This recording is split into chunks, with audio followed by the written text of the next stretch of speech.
What's going on, dragons? Happy Friday. As always, I'm your co-host, Cory, and welcome to episode 42 of the ErCast, our weekly conversation about all things Magic the Gathering. With me in the Dragon's Den today is my co-host, Cole. Now, Cole, it has been a stretch. I'm gonna be the first to admit it. It's been Right. like a month and a half, 2 months since I've gotten a chance to ask you this, but how has this week in Magic been treating you? Ooh, it feels good. It does feel good, Corey. Shaking off the rust, getting a little magic up in here. It's been a good week for me in Magic. I got to play some good 1v1 games with my fiance Erica. We had a lot of fun. There was a pretty crazy Mythos of Snapdax play that Hmm. caused some disruption in the ecosystem, but we're back to being in love, and I'll never cast Mythos of Snapdax into a full board again. I'll tell you that much. I like that you're admitting that you're the one who was at fault. Well, so the Mythos of Snapdax itself wasn't the issue. It was that to kind of break the tension. Um, I started Opon Gungam styling, doing the Sure. hey sexy lady, kind of hopping around, pretending to be lassoing for Classic move. like a good, because I had one permanent on the board. She had about 40 after a crazy set of like 11 cascades in a row. And so it was just a all around, maybe a little too much. I went back in for the second Opon Gungam style after there was not very much response, and that Mm. that was, if the first one wasn't too far, this one was. So we're But so you went for the classic Psy double dip. I don't know that that's the right move. well, I'll tell you, I've confirmed it wasn't. So Hmm. keep that one on the shelf. Maybe break it out in 10 to 15 years, and it'll be a little less hard on the eyes. Yeah, dust it off. So right now what you're telling me is we got to go like a Psy into BTS kind of thing, but not you can't go double Psy. Well, nobody can ever, we could never meet BTS's energy. Corey, we don't want to get the BTS stands on our bad side. Don't talk too much about K-pop groups. I'm just appreciating the fact that we're opening our first conversation in 2 months with not necessarily CEDH meta or EDH meta, but like K-pop dance meta. Yeah, I think it's been a little while since we've uploaded. Maybe we should just transition into a K-pop podcast. I don't know Oh, I love it.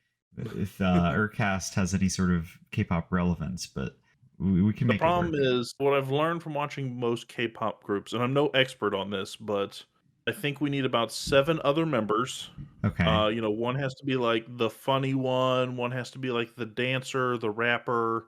Like they all have the personality, like the something, the bad boy, the whatever. We need to add those elements in here. So what it sounds like is that BTS and other K-pop bands are kind of like a delicate ecosystem where their roles are clearly defined, and there's not a lot of overlap. But it kind of reminds me of what we're going to be talking about today, Corey. Oh, oh, that's a classy transition. Yeah, so today, I don't know if you guys have been in the Magic the Gathering hmm, Fan base. ethos. I don't know if if you've dipped your toe into the pool recently, but there have been some controversial bannings and topics, and we're here to talk about them. So that's going to be this episode. We're going to be talking about the recent bannings. I guess kind of the impact we think they're going to have on EDH as a whole.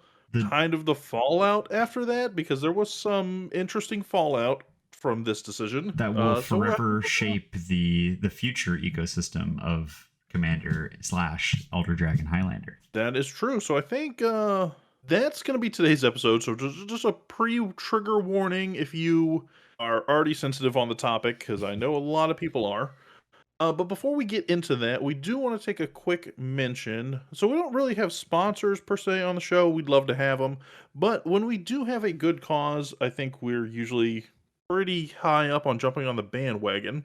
So, this week, you guys, we're partnering up with our friends over at the Southern Sorcery YouTube channel.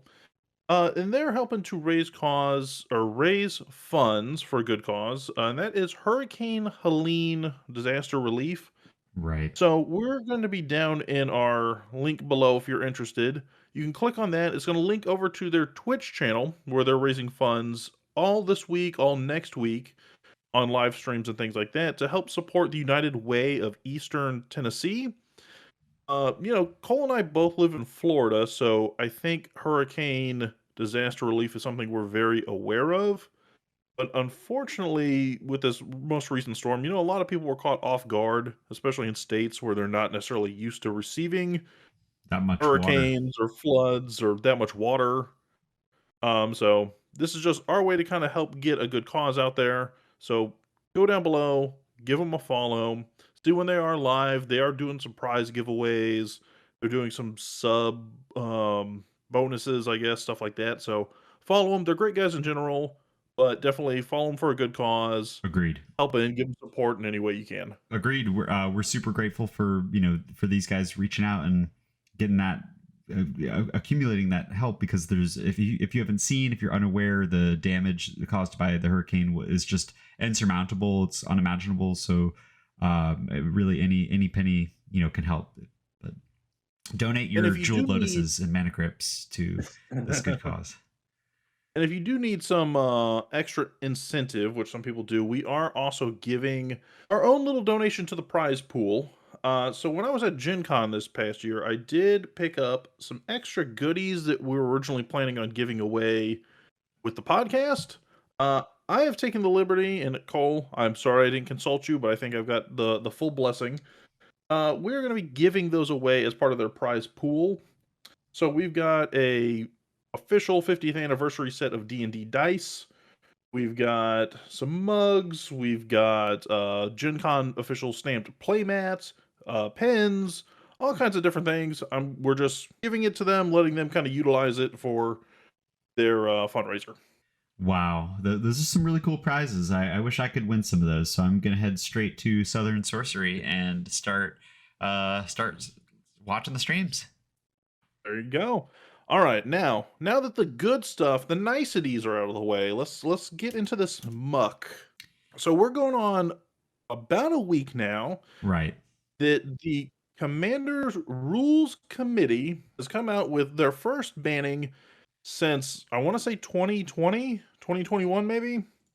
Yeah. Now, so the date was 9/23. Where were you when you read the announcement? I was actually sitting at my house watching old Zapruder film tapes, reminiscing on the Kennedy assassination, going, where was I during this? Oh, I wasn't alive yet. I hope there's nothing major happening on the horizon. And then Twitter struck. There was Uh, a second banning, the JFK yeah. reference. Yeah. First off, I guess let's knock this out of the way. So 4 cards banned. We've got Jeweled Lotus, Mana Crypt, Dockside Extortionist, and Nadu Winged Wisdom. Right. So a lot of these cards are, I mean, quite frankly, cards I don't really see very often in Commander. So I'd understand if some of our audience doesn't know what they do. Should we describe them? Yeah, I'll let you take the lead. But I think you'll notice a theme right off the bat of between 3 of the 4, and then I think the 4th one presents similar problems we can kind of get into. So we'll start in order of mana cost, and I guess alphabetically from that. First, we have the Jeweled Lotus, which is a 0 mana artifact that taps and gives you 3 mana of any one color. You do have to sacrifice it, and that mana can only be used on your commander. Secondly, we have Mana Crypt, which is a iconic 0-drop mana rock that it's an artifact, and at the beginning of your upkeep, you flip a coin. If you lose the flip, Mana Crypt deals 3 damage to you. and it taps and adds 2 colorless to your mana pool. So it's like a little bit of a faster Soul Ring with a bit of a 50-50 shot at some taking some damage on your upkeep. Dockside Extortionist, which is a red and 1 for a cheeky red goblin pirate who, when he enters, will make you a treasure for each artifact and enchantment your opponents control. And then lastly, he who shall not be named blank the winged wisdom himself. We've already talked about how awful and miserable this card is, so I don't think we need to go over it too much more. Modern. But it's a green, a blue, and a 1, and its text box is about the size of the Oxford English Dictionary. So don't even worry about it too much. But he's out of here. He's gone. He banned in Standard, and then a month or two later, banned in Commander. So I guess let's start it off like this, right? So, like I said, 3 of them, you might notice a theme. 3 of them kind of tend into fast mana, and that's their umbrella. Nadu is just it's Nadu, and I think we all knew it was a problem. Right. What is let's do this hot take. Where do you stand so everybody gets a good feel for this temperature check wise? Are you in favor of these bannings? Are you not in favor of these bannings, or is it sort of a on the fence, like some yes, some no? Well, everybody hates a fence sitter. So my stance will be I am against these bans. Okay. Partially. I mean, I think so. Right My back on the belief, fence. yeah, I don't like fence sitting. I'm against these Back bans. on the But then fence. again, I think the best thing about Commander, my favorite part about Commander, is your access to this massive card pool from all the different years of Magic, and your ability to play with a deck of any certain cards. And there's a small ban list, sure, but it's mainly to increase the play experience of everybody sitting at the table. I do not see very many of these cards at all in my casual games. I do see some of these, cards in CEDH games because they're extremely relevant in CEDH. But the whole idea here is that the Rule Zero conversation allows me to play with people who are like-minded in the game speed, and I just do not see very many mana crypts. So I feel like to ban these cards, 3 of which are extreme CEH staples, is just kind of it seemed out of nowhere. It was frustrating for a lot of reasons, for financially, for other people. I don't own any of these these 4 cards, so I kind of escaped the financial wrath, but I did feel like this is almost a violation of our First Amendment right, the freedom to play Magic the Gathering in the way we so please.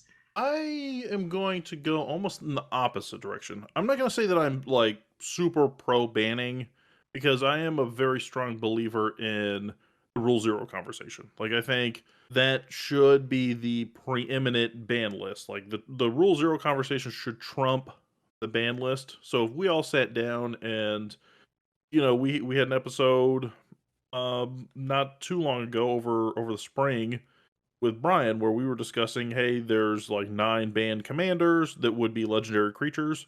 If we sat down and 4 of us in a pod decided, okay, we want to play 4 decks helmed by these banned commanders, as long as we're all in agreement about it, we've all had that conversation, I think that should usurp any kind of banning, quote unquote.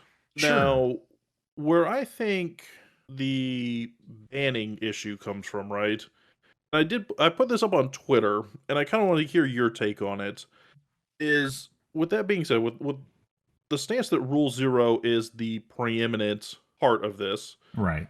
the way I would assess a ban list is almost as if the ban list is putting a label or a benchmark on how these cards should be treated in that conversation. So what I mean by that is, like, things that aren't on that ban list typically are not heavily discussed. Like, we're not sitting down having Rule Zero conversation about, well, I have basic swamps in my deck, or I have basic islands, or even to push it further, soul rings or arcane signets or stuff like that, right?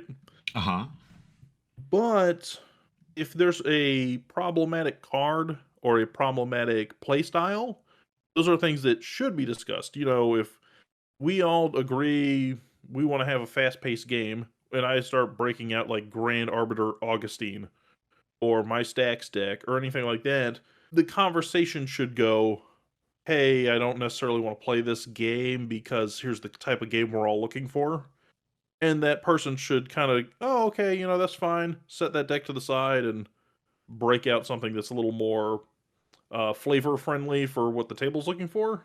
I think that's fair. I fear a world where cards are told, or you were told, this playstyle is not fun. Grand Mhm. Arbiter Augustin the Fourth. Oh, sure, it increases costs for everybody else, but it's not banned. It's a legal card, and if I Sure. commiserate with that concept and I want to make everybody's spells cost a little more, I should feel justified in doing that, even if it's not everybody's idea of a fun time. This I guess is where my point would be. It is when you put something on the ban list, in my mind, and Yeah. again, this is just a personal take on it. It's almost assigning a label to a card about how that conversation should go. So, if we look at those cards from inclusive to exclusive, right? And you say everything that's on the ban list is tagged exclusive, meaning, or I'm sorry, tagged inclusive, meaning like, hey, here's a normal deck, and the conversation is, do you mind if I include the following card from the ban list?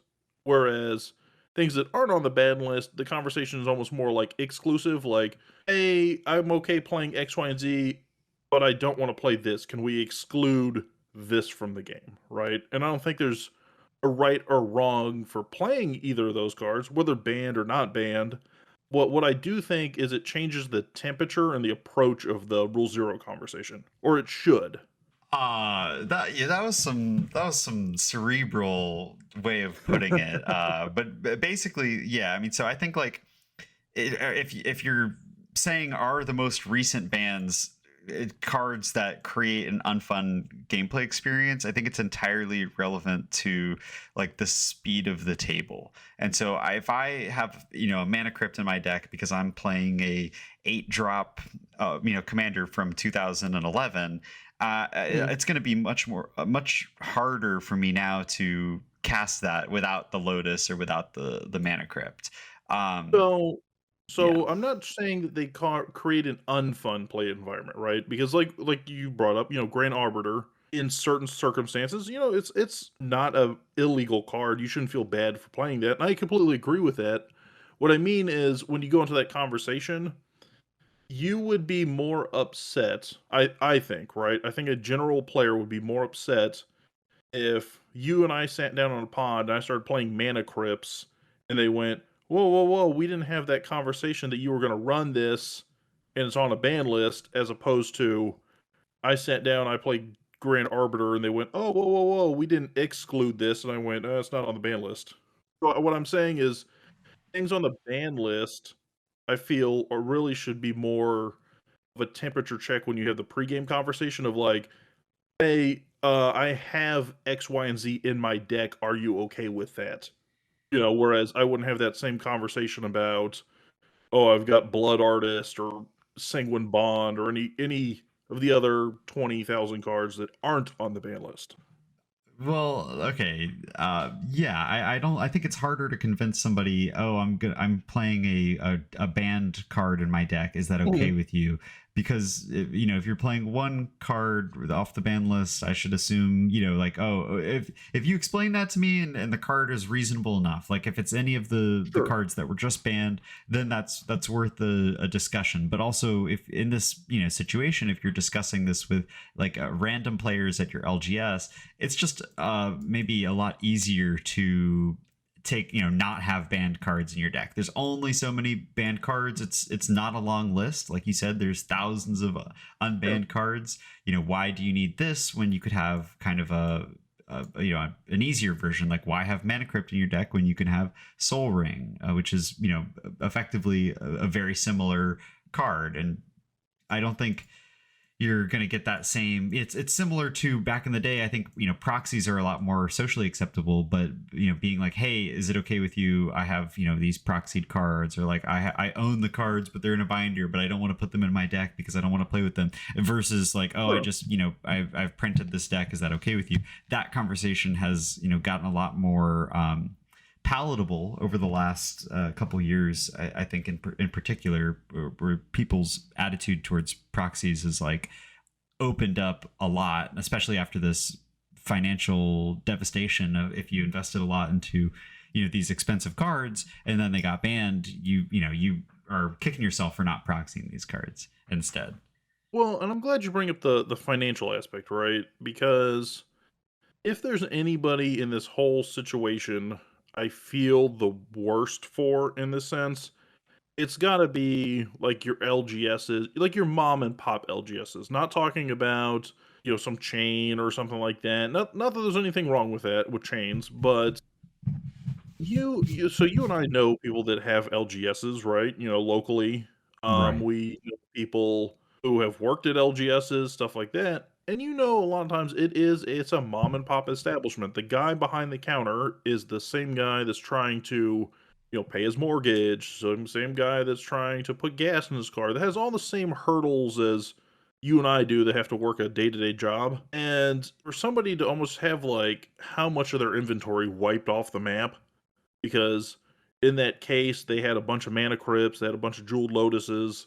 They went, okay, I can sell these for $100, $200, depending on the card, stuff like that. To just have that price just crater, like that's got to be a very stressful kind of ordeal.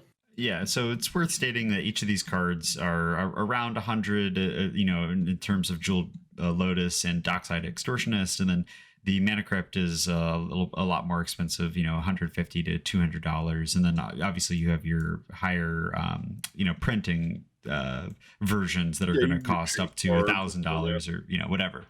Mhm. It's also important to state that these cards were used as premium product to sell premium product. If you're buying Lost Caverns of Ixalan in the last year or whatever, year and a half, you're looking for one of the 9 different Mana Crypt printings that were Mhm. selling for massive amounts of money. If you are getting any of the like kind of the premium like Commander Masters product, or if you are a Secret Lair enthusiast and you perhaps bought the mystery booster box, it was because you were potentially looking for one of these jeweled lotuses to offset the cost of the box. And to have these products be used as bait to sell premium collector booster packs and that sort of thing, and then to turn around and ban them, kind of feels like oh, we've held this carrot on a stick in front of you, but now right before you got it, we whipped it away. And it doesn't matter how much you invested in trying to get one of these jeweled lotuses, it's now banned, and it's only playable in Commander. The text there that says this mana must be used to cast your commander is basically turns this card into an unusable card in any format. So it's not like you can Mhm. take this to vintage. It's not like you can take this to modern or standard. It's like it is effectively a business card more than a magic card. Well, and you know what I find crazy about this? What? When we talk about Jeweled Lotus specifically, so, like you said, the other 3 cards you could take into other formats. Jeweled Lotus is designed specifically for Commander because that mana can only be used to cast your Commander. But what I find crazy about it is we've been to events before, we've been to conventions, we've been to Command Fest, stuff like that. Both of us have seen, talked to, had stuff signed by Elena Danner, the artist who created or drew Jewel Lotus originally. I would almost argue if you took out the exception of maybe Soul Ring, I don't know a card in the last 3 to 4 years that has become more of the face of Commander when you go to events. Like, as far as art that's out there, as far as general hype of people excited when they pull it, things like that. Like, you go to a Command Fest, Jeweled Lotus is on posters, it's on, prize card walls, it's all over the place. It's a popular card in theory. But Mhm. how many times have you played against one? So I've played against one, maybe twice, right? And I think this is kind of partially my other thing. When I say that I'm more or less in favor with the bannings, Right. is admittedly I'm coming from it from a point of ambivalence, right? Like personal ambivalence. And the reason I say that is if we look at the four cards, Nadu is kind of like the odd one out of the four. That one had issues in modern recently. It got banned in modern. I think everyone kind of saw the writing on the wall with it potentially getting banned in Commander at a certain point. But the other three are such big CEDH staples, which I'm not a active CDH player. So I think in the CEDH setting, this is a massive blow to a lot of decks, a lot of non-green decks specifically that need fast mana that they're not getting through other ramping methods. But for me, because I don't play in those formats, it doesn't necessarily affect me. This isn't a card I run in my decks. These aren't cards that I necessarily own, things like that. So it's not something I encountered regularly. Now, where I'm also a little bit analyzing the situation, I guess, is that for me, when I entered the Commander format as a player, was right around the time Golos was banned, Uh-huh. which I was still learning the game, so Golos being banned meant nothing to me other than, oh, it's a card I don't have, I've never seen, and will never play. It got Okay. banned. Okay. So this is my first real banning as a player, let alone as a content creator, making a podcast with you, stuff like that. So it's kind of interesting just to see the fallout of it all. Yeah, I mean, when I first my first like ban that I experienced while I was playing Commander was Paradox Engine. I had one, and I really enjoyed using it for several months before it got banned. And I think you always kind of remember these like format defining cards, and so some other examples, powerful and recent bans are going to be like your Flash combos, like Tinker Mhm. and CEDH. Um, I think I'm glad Nadu is gone. I think that we've talked about it enough, but it just creates like a long, extensive, non-deterministic infinite combo that is just going to clog up game time for other people. So I do think that that is a valuable ban. A Simic has enough strong legendary creatures as is, but these other cards just seem like they are so meta dependent. And of course, there's going to be times where you sit across from some rando at an LGS that claims that they're, Lord Urza, the High Lord Artificer or Mhm. whatever, is like a normal, oh, it's just a cool mono blue, whatever deck. And then you get busted out with the Jeweled Lotus in an island for a turn one Urza, or you're playing against Mana Crypt enough, and it just kind of exasperates the problem that like fast mana makes for vastly varied game states. Like having access to 3 mana on turn one with a Mana Crypt is objectively the same as if I play a swamp and I cast Dark Ritual. It's a ritual spell. I don't. Oh, I'm sorry. Well, Jeweled Lotus, you'd have 4 mana, but I'm discussing like Mana Crypt and a land would Sure. be three. It's effectively a ritual. Then again, on every turn because of the ability for you to keep playing it. Um, Yeah, I mean that's the big difference, right? Is Jeweled Lotus in theory you sack and it goes away. Now you could still recur it as an artifact from your graveyard, same as you could, find ways to like flash back your dark ritual. But I think the issue with Mana Crypt is that you're essentially like getting a dark ritual every single turn for a 50-50 shot at losing some life, which which life does not you're going to take matter that payoff. if you're going to Yeah. be killing everybody before they get online. Now, I do think I know we're already maybe like 30 minutes deep into this conversation, but when we talked about inventory a couple minutes ago, inventory as in like pricing issues and how it felt maybe naturally wrong that these were chase cards. especially Jewel Lotus, especially Mana Crypt, where they've been chase cards very recently in a lot of recent sets. Yeah. I do think it is an important point of order, though, that we note that these bannings are not dictated by Wizards of the Coast in this set. So Commander has always been slightly odd because it's a fan created format that Wizards does not actually curate that ban list like it does for other sets or other Formats. formats. So the ban list or commander is actually produced by the rules committee, which is a 5-person panel who they meet. They kind of determine what cards or play styles or things like that are potential issues, and they issue out bannings from there. So that whole idea of like Wizards banning chase cards, listen, I'm sure they're still going to try and find a way to pump out as many sets as they can. And if this means like, Mana Crypt is banned, so Mana Vault now goes up in value, or Mox Amber or something, guess what? You're going to see 1,000 foil Mox Ambers getting printed like next set. Well, and yeah, that's a good point. That Wizards has an incentive to, print cards that are going to make them more money. That people are going to buy more product because there's a chance at getting this premium card. And Jewel Lotus was a huge cash cow for them. It's Mhm. it's gone, but that's okay because the rules committee, is in charge. They're the ones who are looking out for the community, or are they? Not, well, anymore. I mean, And after this is very sinister, like you were about to be like, "Welcome to my crime podcast about the dark Illuminati-based secrets of the Rules Committee." Vsauce, Michael here. But Oh, basically, man, I used to watch so many of those videos. there was a really bad public backlash to this ban.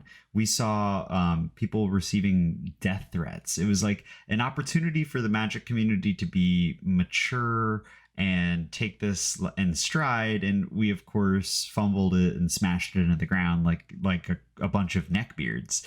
But this banning incited some horrifically violent messages, from people, which over the end, at the end of the day, is like about losing, $90 to $100.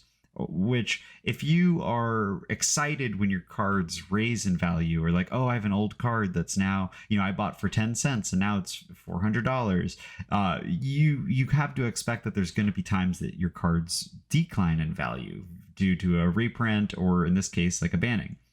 And so, Well, yeah.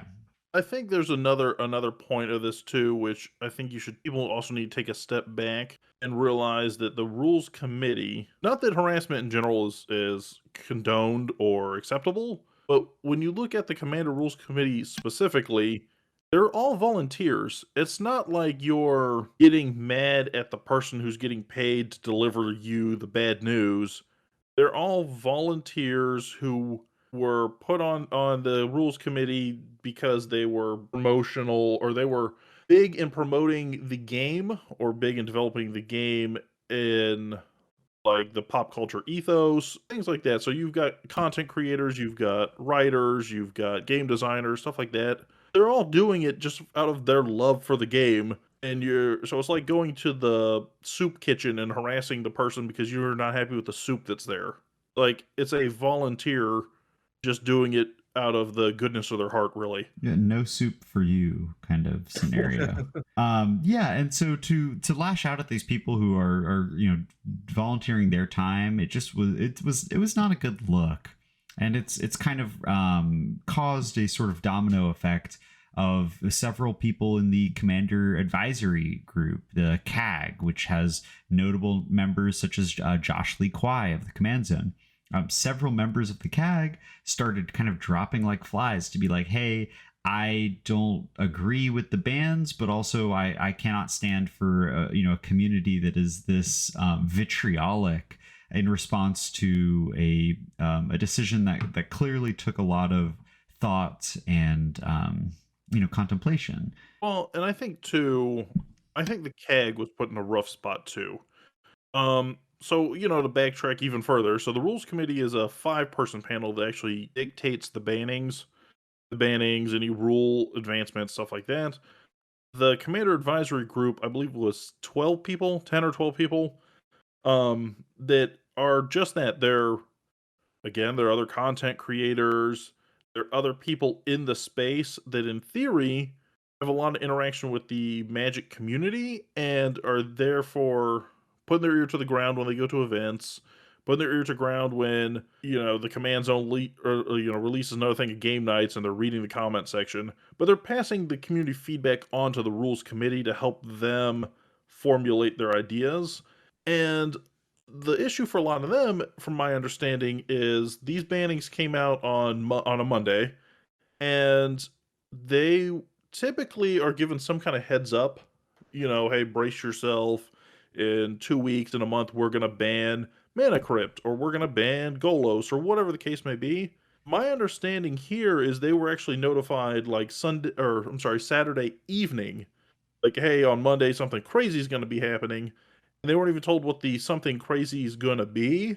From listening to what other people have said, and not to put words in their mouth or anything, but listening to what other people have put out there, it seems like a lot of the issue is not just that they were also blindsided, but they felt like there was a certain amount of trust that they weren't given, in the sense that a lot of these people are kind of pillars in the Wizards community, in the sense that they have NDAs with Wizards themselves, so they get product early and those kind of things. So it's sort of like, hey, if Wizards of the Coast trusts us to keep an NDA and keep set secret, 2-3 months in advance of the set being spoiled, you can't trust me 48 hours out to know not to ban Mana Crypt.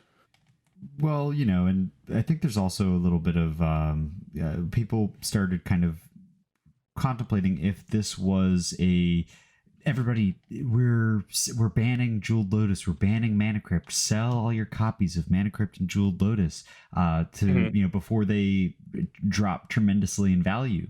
And there was a little bit of a discussion online to prove that was not the case, and so several members of the RC and the CAG showed their copies that they were able to dig out of decks sitting around the house, because it was kind of a blindside to everybody, and it really wasn't a cash out attempt or like some sort of stock shorting scheme. Mm-hmm. It was based on thought and contemplation, even if some people think that it wasn't, it must have been so thoughtless that they could do this.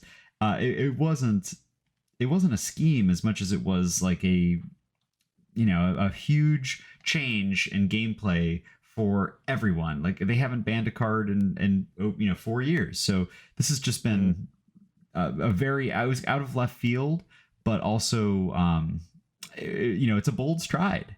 Yeah, and now I think the other thing we gotta look at is, what does this mean kind of for the future, right?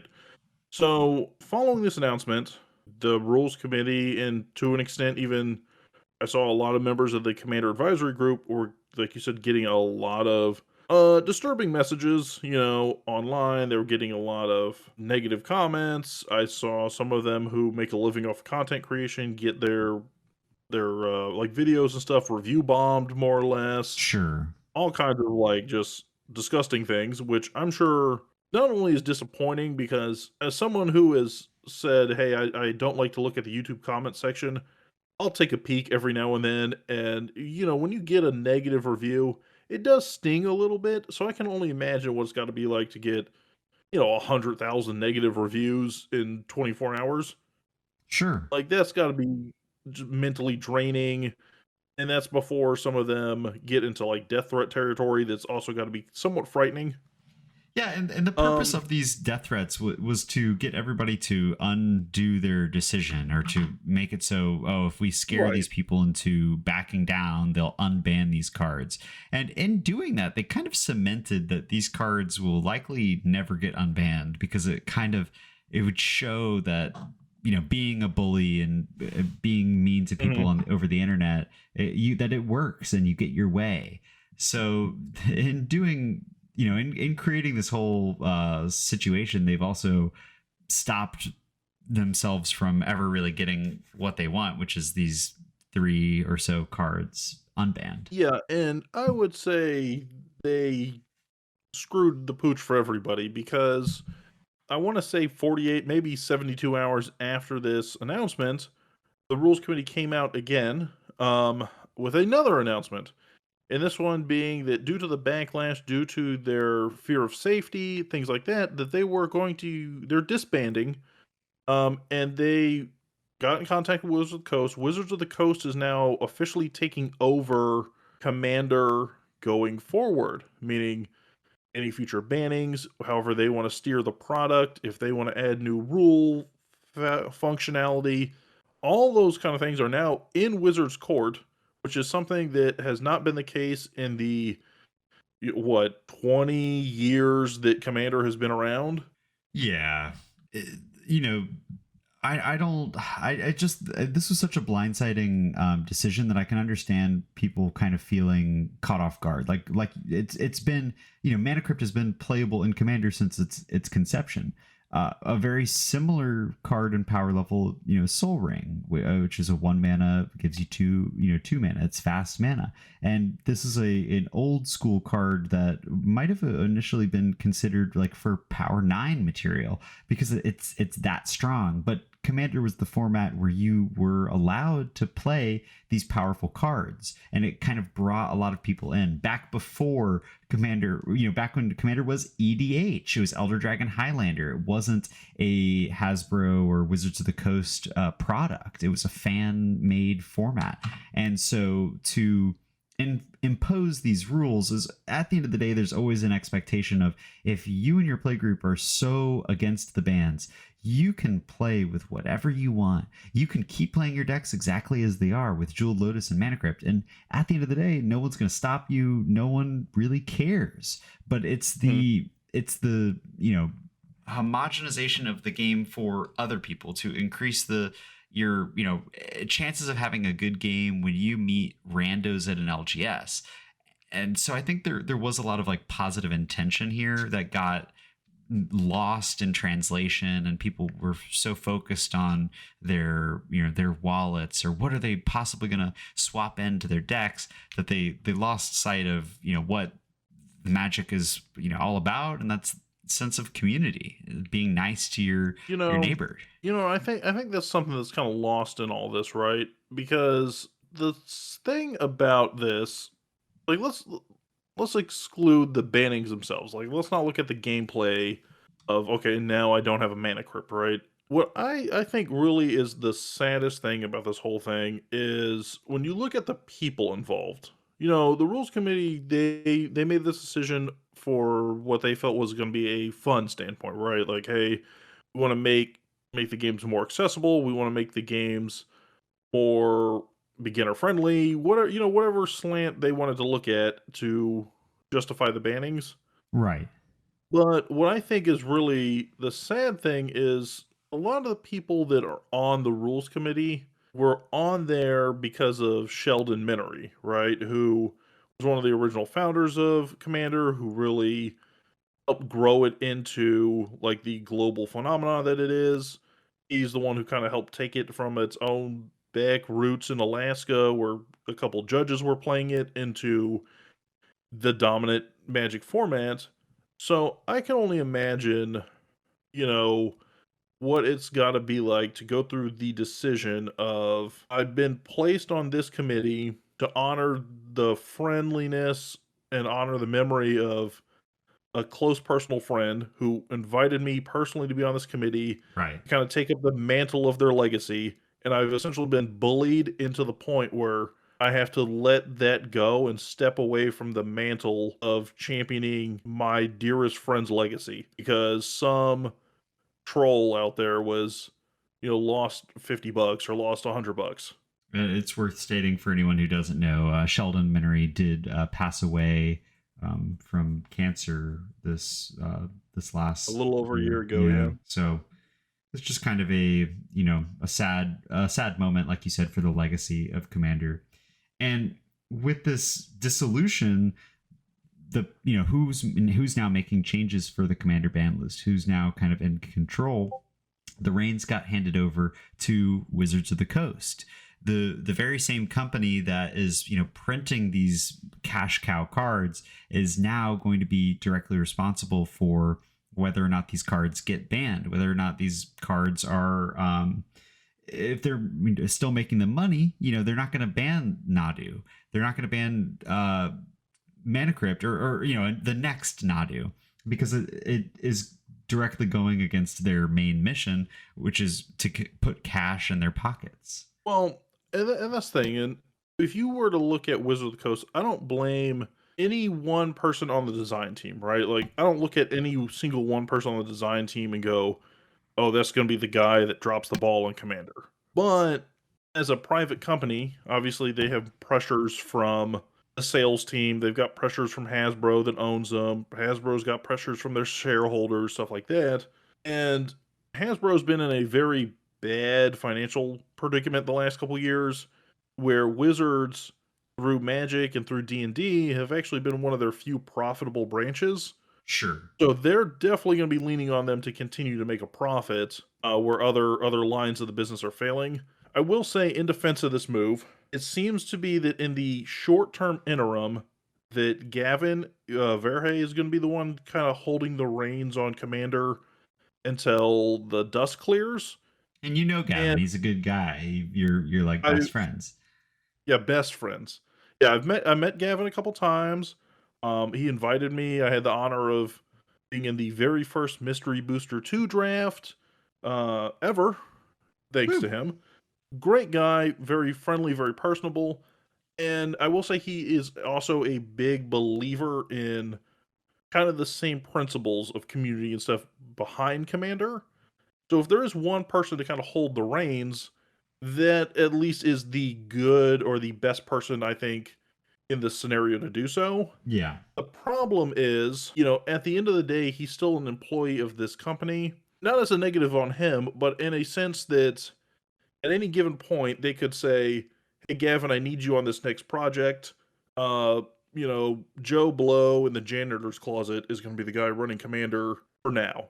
And that's out of his control, really. Yeah, and Gavin, he's a pillar of the community, but this is all of this is so new and so temporary that we're just kind of left in this lurch of like, what is going to happen? What is the future of Commander?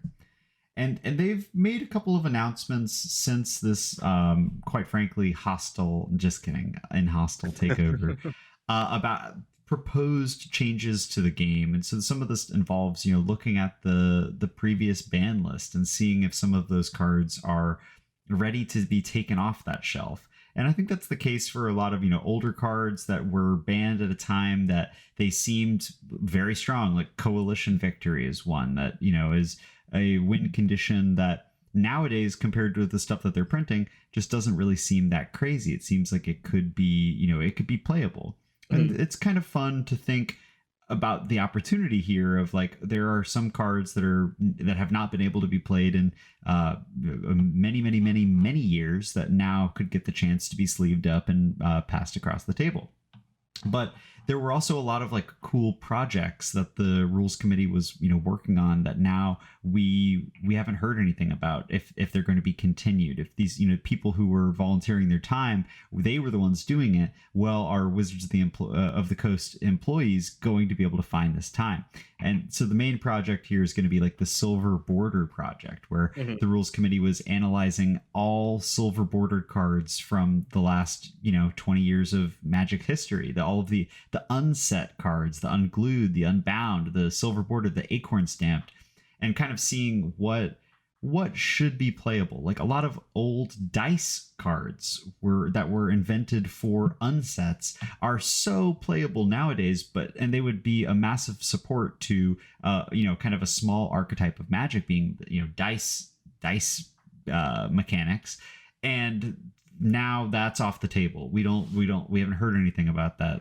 So sure, they're thinking about unbanning some of the 20 some odd banned cards, but we were about to get access to hundreds and hundreds of silver border cards.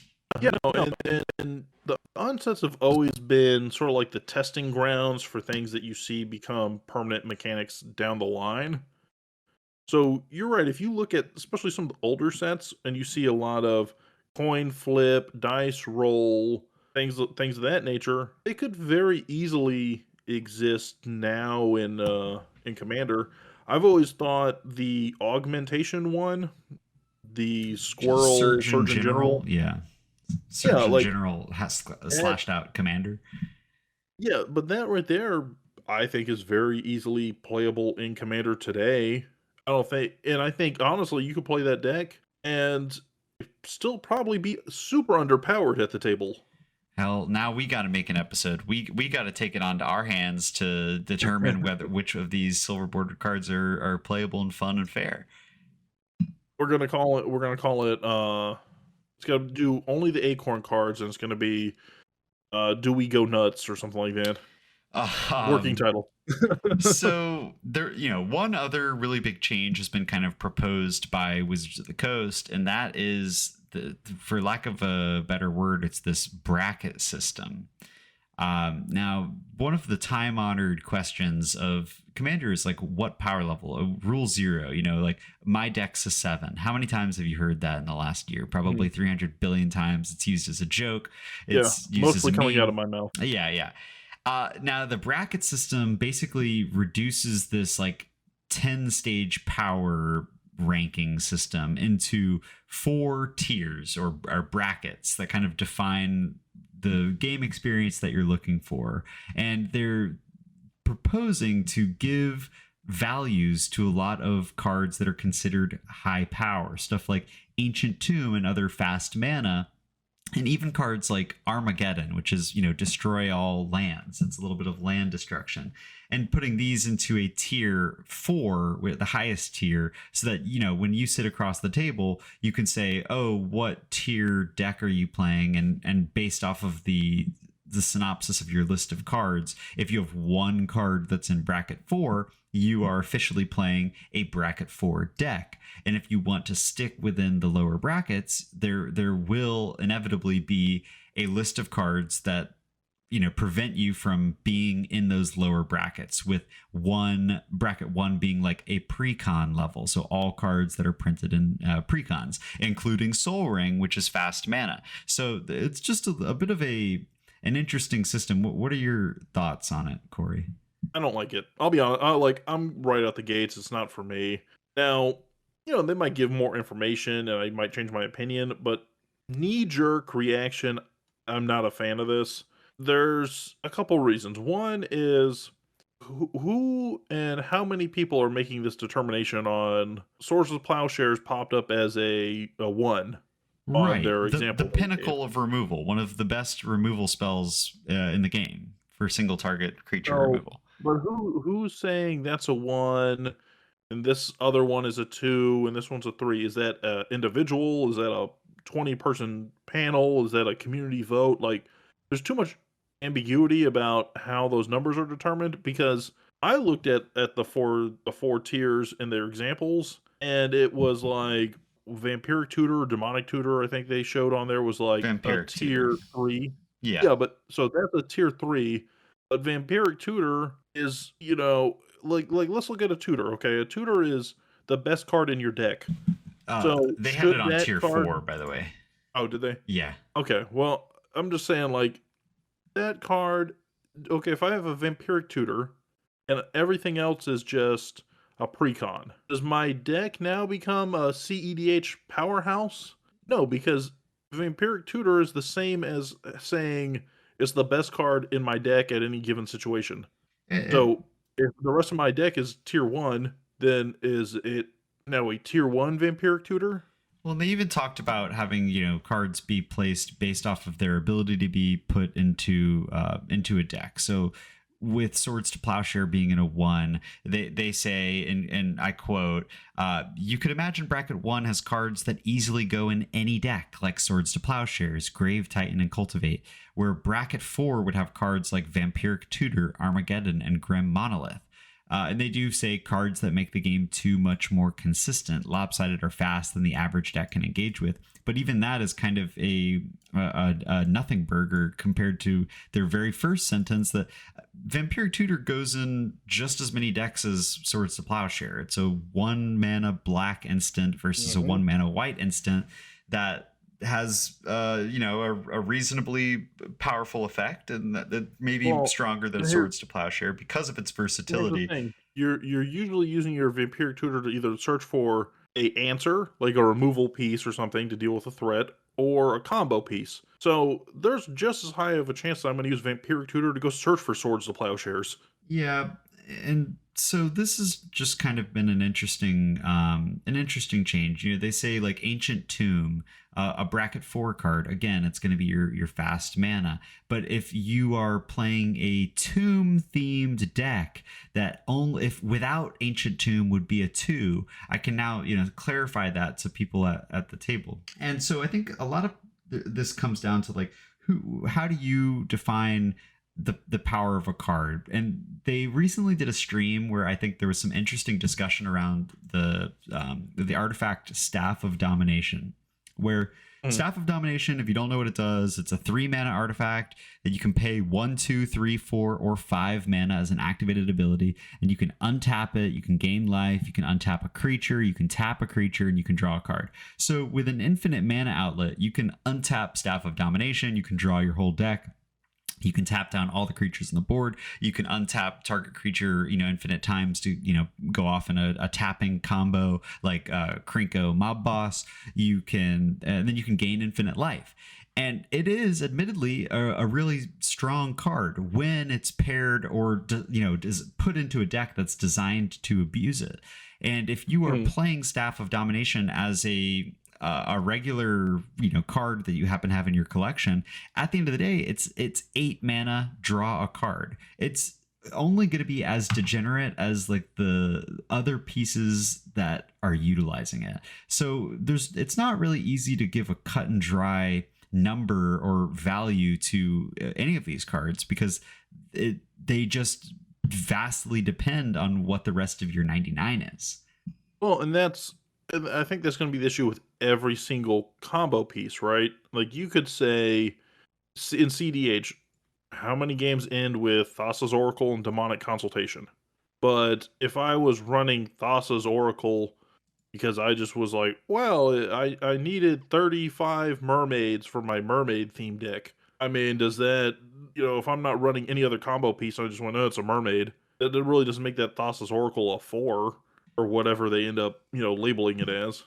Yeah, and so there was another interesting piece of discussion from this stream that basically stated they don't really envision having the time or the ability to rank every single card in Magic's history. There's just too many, and they all go together in such different and interesting ways that it's hard to give these definitive values. And so they're going to focus on kind of that 1 and that 4, and then everything in between is kind of like a group gray decided. Yeah, it's a gray area, and even that they discussed was going to be difficult because there are so many cards that are capable of comboing off with. It's insanely hard to catch all of them, or to to say all these cards are now bracket 4 is just going to rip a ton of decks into a higher power bracket than they deserve. Because they're not going infinite with Staff of Domination, or they have a Thassa's Oracle in their deck because they pulled it on a pre-release and they have never even heard of the card Demonic Consultation. It goes in their Merfolk deck. So I'm gonna think, or I think I'm gonna put it like this, right, Cole? So you have a science background. That's correct. I have a science background from college. Not that I'm actively using it, but it exists. Do you know, and you might be able to speak to this, do you know why in certain fields of study they use the metric system as opposed to the imperial system? So for example, when you're measuring lengths, typically they'll go millimeter, centimeter, etc., as opposed to using inches and whatnot. But when you get into temperatures, they typically use the imperial system of Fahrenheit over Celsius for a large degree of scientific measurements.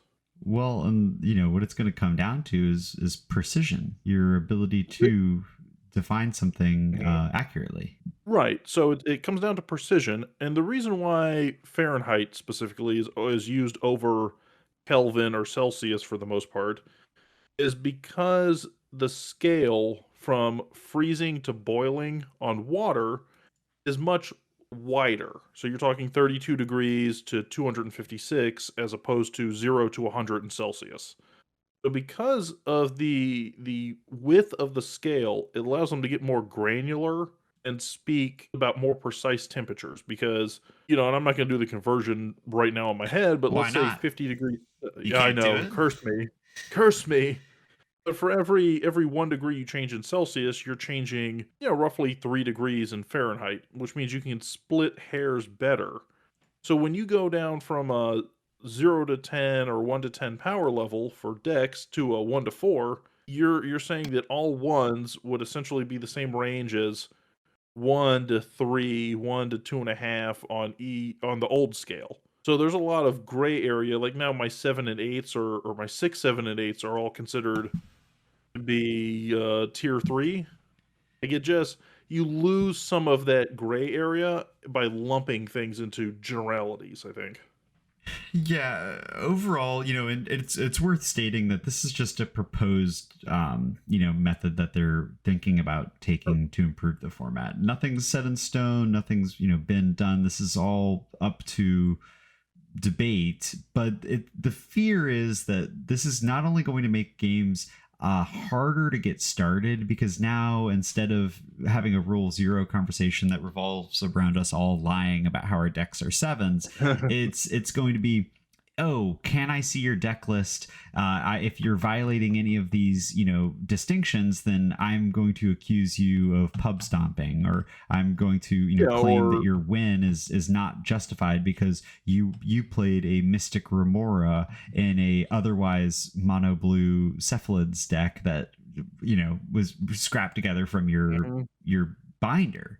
Well, and the other thing too is I feel like where this also leads is going to be a future where you see precon decks that have a power level stamped on them. Like this is a 2 deck, this is a level 2 deck or a level 3 deck or something like that. And you might have newer players walk in, purchase your level 3 deck because they know 3 is a bigger number than 1 or 2, and then And they'd be right. play. Yeah, and they'd be right, and then they go and play that deck and get just stomped by somebody playing a level 1 because they're like, well, what do you mean Swords to Plowshares is tier 1 but not a tier 3, Like I think it's going to add a little more confusion that wasn't necessarily already there. It's just made this it's continued the problem of, is my deck a 7, into, oh, everybody's deck is a 2 or a 3, or like there's always going to be this, like, people who are taking advantage of this ranking system to pub stomp newer players, or to come into a game with false expectations about that we all are playing on an even field. But you were always going to have that problem regardless of this bracket system. It's like there's always going to be a bad apple in the bunch that wants to abuse people's preconceived notions of how they're going to play the game. And I think it primarily is going to impact people at LGSs that are your local game store, where you're playing with randos. I do think that there is something nice about saying, like, or perhaps if there was a tournament where if you were restricted from playing any of these cards, and they'll check deck lists just like any other tournament, and for getting a sense of fair gameplay. That is because if you are at an EDH tournament, you're likely going to be sad against people who are playing CEDH decks, trying to win on turn 3 or 4, or trying to go for those crazy demonic oracle thasses, or demonic oracle. That is the combo. Sure, oracle. Yeah, the oracle. So I think that there is some positives here, but when you're playing against your friends or people who you've played, they don't have to be your friends. But if you've played with them multiple times, you kind of already know what's in their deck, where their deck sits. It's like it's not something that needs to be defined numerically, because I know when we play this deck, what turn you usually win on, or what crazy removals, what free spells you have in your library that I should be concerned about. That sort of thing. Yeah, and usually when you're in a play group that you're used to, people will tell you upfront about your deck. Like, and I'm going to use this one as an example because we love to beat up on it here, but your Scarab God deck, right? It's something I've played against so many times, but in a positive way. Like, it's something I've played so many times that I generally know what to expect from it, right? Like, okay, it's going to do this. If you had, and I know you don't, but if you did have a mana crypt in there, I would go, oh yeah, I know he's got a mana crypt in there because I've seen it.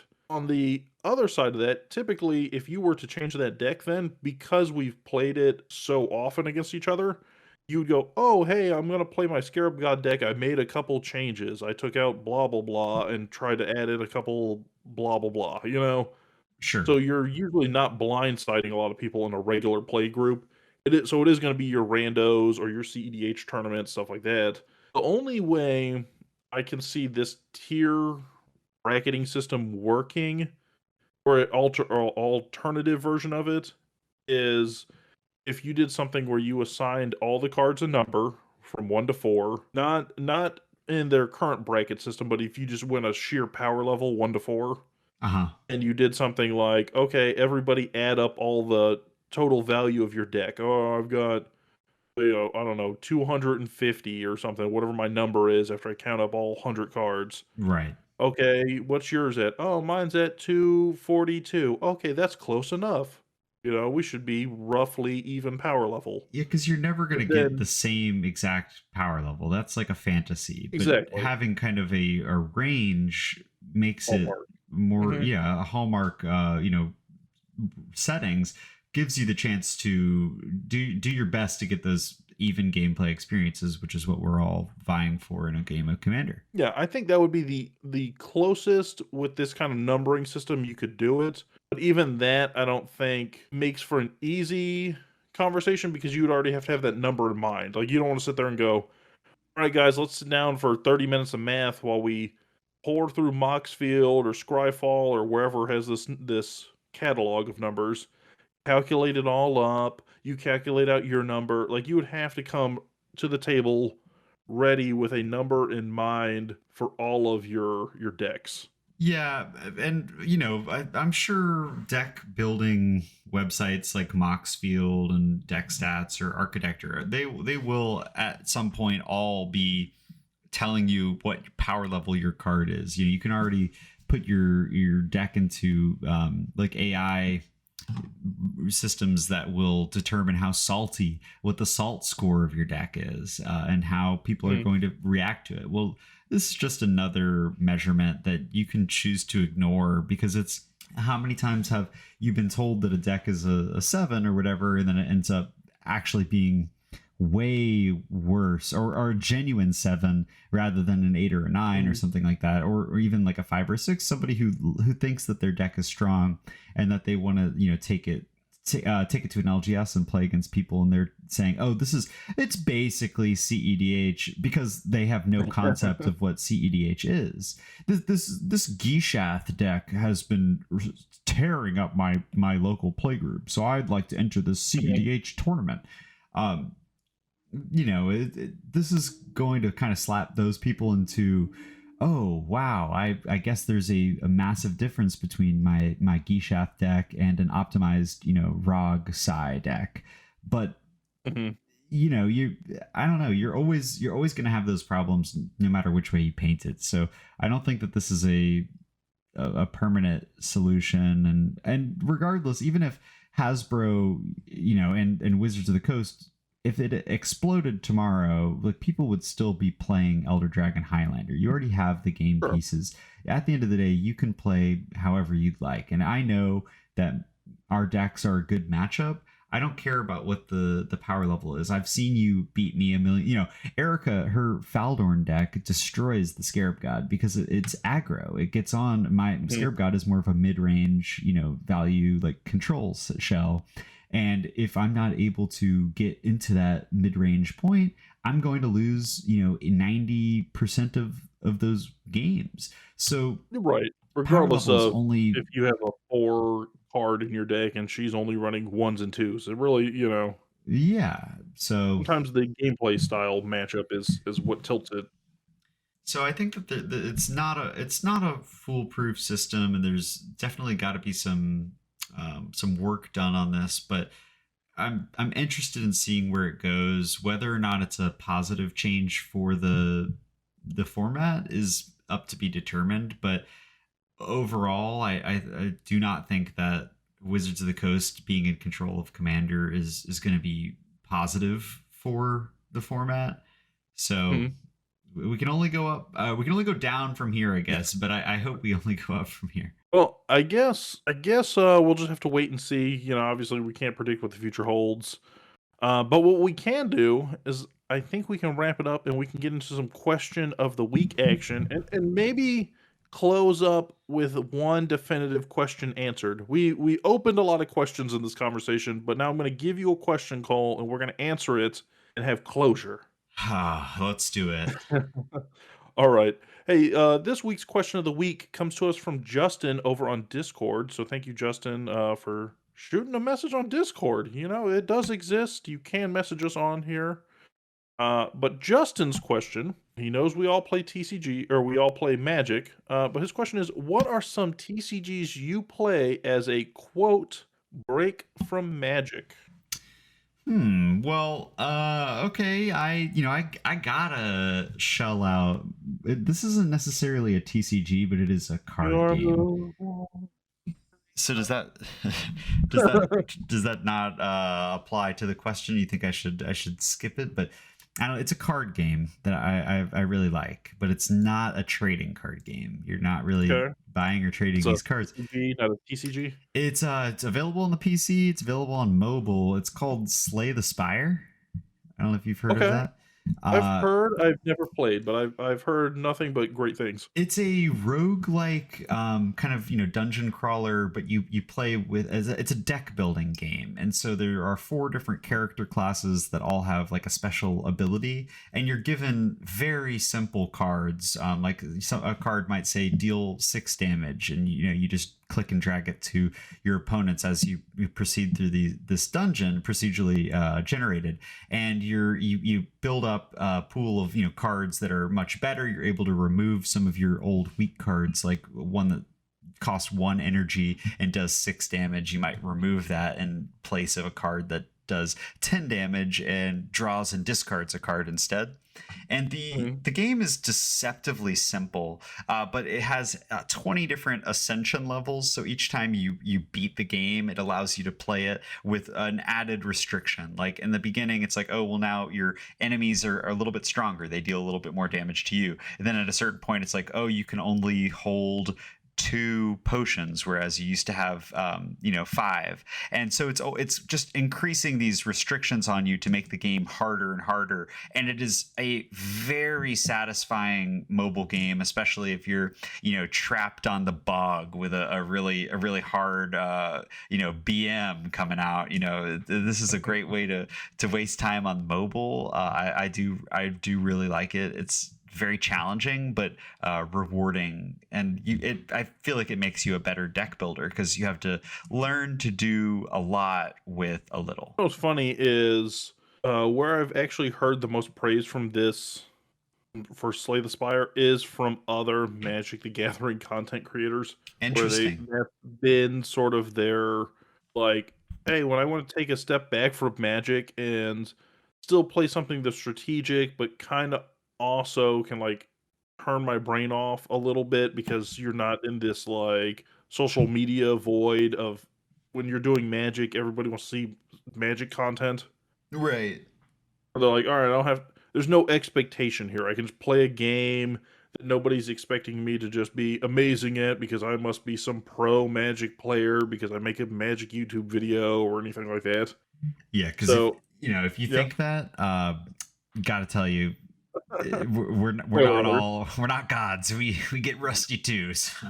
Spoiler alert, I've lost more than I've won. So I will definitely have to check that one out, though. And what about you, Corey? What's your TCG of choice when you're a little magicked out? So when I'm a little magicked out, I've kind of bounced from TCGs over the years. I used to play Pokemon trading card game online. Like I really liked their mobile client until they recently swapped, and I haven't touched it since Sure. to a new developer. Um, in the last month or so, I've really gotten into Altered. I don't know if you've seen Altered yet, I'm not but it super is familiar. okay. So it's a new card game. I think it actually just came out officially last week, but I had an opportunity to play a demo of it at Gen Con, and then in the last week I picked up some of the starter decks. But the concept is that you and your opponent each have a hero that's sort of like a hero with a partner. So it's almost like having a commander with partner, and you're starting on two opposite ends of a board, Okay. and then you're playing cards like you would in Magic. So you're going to play cards, and your goal is that each of these cards comes with a stat. So a stat in three different elements, Okay. and you want to win lanes, almost similar to like A MOBA. exactly. So as you're playing, you can play things either on your commander side or on your partner side, which are really I think it's hero and companion or what they're called. But if you win the lane your partner's on, they advance a space. If you win the lane your hero's on, they advance a space. And your goal is to get your two characters to meet before your opponent does. So you're not only trying to advance your character by winning lanes, but you're also trying to block your opponent from winning their lanes and moving their character further down the path. Okay, that sounds pretty cool. It has a lot of things that are very similar to Magic. Like you tap cards, you use cards as for mana. So there is like a mana kind of mechanic that you use to expend cards. A lot of very similar strategies. So one of the starter decks is nothing but token creation. One of the starter decks is like a control deck. One's like dice rolling.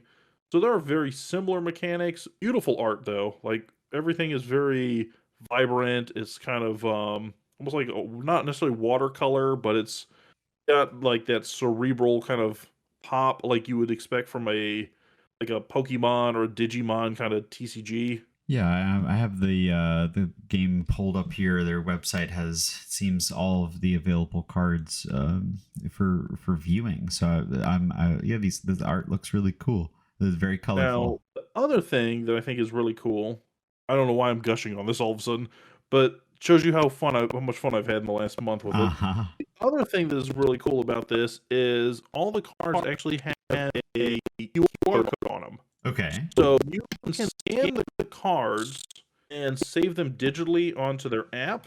And if you ever want to reprint them, you can actually get them reprinted officially by that company. So if you ever want to sit there and go, hey, I want to make a test deck, or I've got a friend and I want to make them a starter deck, I could build cards out of my collection and just tell them, hey, I want to go print these 50 cards. And they will print them off, ship them to you, and you can go, hey, here you go, here's your starter deck. For free, or is this you paying for this? No, you are paying for them. I believe they said it is $1 a card or some figure like that. I don't know, shipping and everything else, but that's what it entails. And then the other interesting thing is they have unique cards. So what it means by that is you could, let's say, open a pack and they'll have the same character, but with slight alterations. So imagine opening a pack and you pull a soul ring, and one soul ring is going to be 1 mana, taps for 2 colorless. Uh huh. Uh, then Eric opens a pack, it's 1 mana, taps for 3 colorless. Or I open a pack and it's 0 mana, taps for 2 colorless. So they're all like slight changes of the same card, but Huh. they are unique to that specific card. So if you draw it, you're going to be the only person that gets that variation of that card. That's pretty interesting. It seems it kind of reminds me of there's this game Keyforge that was a Blizzard, I Yes. believe, a Blizzard game that Mhm. the cards were essentially randomly generated, and your deck list was a QR code that like you could not swap out any cards in your deck. You were basically like RNGing your chances at getting a strong deck versus a weak deck, and so it was a pretty interesting concept. I always like the idea of you find you find that soul ring that gives you 3 mana. You're pretty lucky, and you might hope to see some wins with that. So I like the idea. So I'll have to play it next time. Next time I see you. Hey, I've got 5 of the 6 starter decks sleeved up and primed and ready to go. So you just let me know. Awesome. But hey, thank you for the question of the week.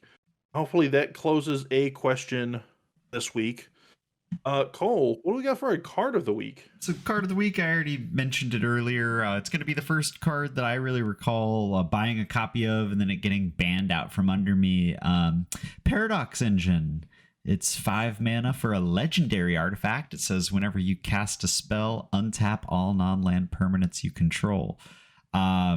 This was a very fun card. It went really well with any tapping combos, and if you're using mana rocks, if you got your mana crypts, your soul rings, your mana vaults, you're getting just massive amounts of card advantage with this. By being able to spend your mana on cards. I'm sorry, you're getting a lot of mana advantage that you can pivot into card advantage, but you use this with something like Windborn or Seedborn Muse, and you're now casting stuff on everybody's turn, just going absolutely insane with like a Krenko. I think I had this in my Krenko deck for a little while. It has a lot of combo potential. No. It makes for long turns. I think it was justified in getting banned, but I think at the end of the day, there are stronger cards. You know what's funny though, right? Is Commander is currently in the palm of Gavin Verhey, who actually was the designer of Paradox Engine. Wow. Well, So, because of bannings, he gets to control a format in which he has bannings within. well, that's pretty cool. I'm looking at the masterpiece version of it, and there's a damaged foil for $48. It's a banned card. I don't know, but I'm thinking about it. I gotta say, you might next time you see me, you might catch me with a couple of Paradoxing it up. yeah, with a little profit of crew fix action on there too. So Hey guys, but I think that brings us to the end of today's episode. So thank you for joining us. Thank you for listening to a little bit of a longer episode as we kind of knock some rust off. It was I think a meatier topic, so it deserved a little bit more of a discussion, a little bit more of a deep dive. But thank you for hanging out with us. Just a reminder, again, in the comments, or I'm sorry, down in the show notes below, if you're watching on YouTube, or down in the show notes if you're listening to us on Spotify or Apple Podcasts, there is going to be a link to the Southern Sorcery Twitch channel. So if you do find yourself interested in hopping into one of their streams, helping support a good cause as they raise money to help the victims of Hurricane Helene, generally a great cause, helping get people back on their feet after a really rough couple weeks, please feel free to do so. If you want to reach out to us for any reason, you can follow Cole at loveandmana.mtg. He's on all the social networks, all the good stuff, MySpace, Instagram, Foursquare, 4chan, question mark. Any of those kind of areas. Of these websites. You can find me at Sleevecard, or you can follow the podcast directly at ErCastPod or contact.urcast@gmail.com. But thank you for making it to the end of the episode. Have yourselves a magical Friday, and we'll see you next week. Bye.